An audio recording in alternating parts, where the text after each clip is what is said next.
Senhor presidente, senhores e senhoras parlamentares, eu subo à tribuna hoje desta casa e quero ponderar o companheiro e amigo deputado Alexandre Frota, que eu acho que ele não conhece uma universidade federal.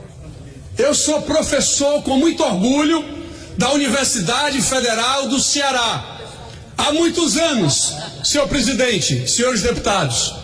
E lá, essa universidade, não há esse descompromisso com a análise mais profunda dos problemas brasileiros, não há esse excesso de aluno colocar o professor ou afrontar o professor. Eu acho que nós estamos falando de universidades diferenciadas, porque, senhor presidente, eu estou lá há muitos anos naquela universidade e eu jamais experimentei qualquer afronta ao exercício da minha cátedra, que lá tenho procurado exercer tanto na graduação, no Departamento de Economia Aplicada da Faculdade de Economia, Administração, Atuária e Contabilidade, como também lá no nosso curso de mestrado e doutorado em Economia, o nosso CAE da Universidade Federal do Ceará, onde lá temos extraordinários alunos que têm ajudado muito o nosso departamento a construir teses, aprofundar entendimentos da economia brasileira e da economia mundial. Portanto, eu acho que quero aqui aproveitar para fazer um convite a ele, para ele poder conhecer lá a nossa universidade, porque tudo que ele falou aqui não tem a menor semelhança com uma universidade que tem sido padrão ao longo dos anos. Agora o seguinte, a população, eu recebi muitos e-mails, senhor presidente, senhores deputados. Uma hora diz que o corte é 6%, outra hora se diz que o corte é 34%.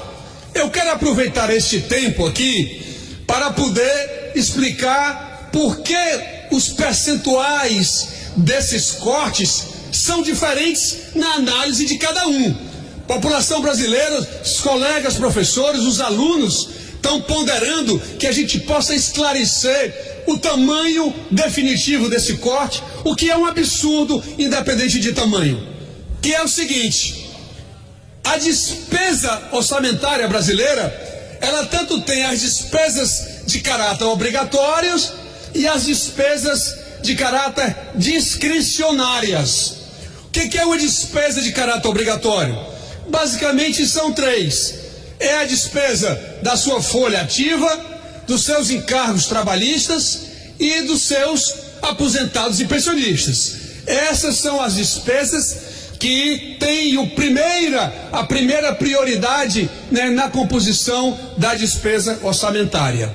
As despesas discricionárias são aquelas que em tese, poderiam ser equacionadas de menor maneira nos seus valores. Eu estou falando do pagamento da luz, do pagamento da água, da companhia de abastecimento d'água. Eu estou falando também daqueles terceirizados que limpam lá as salas de aula, na universidade, tiram o lixo, colocam o lixo, enfim.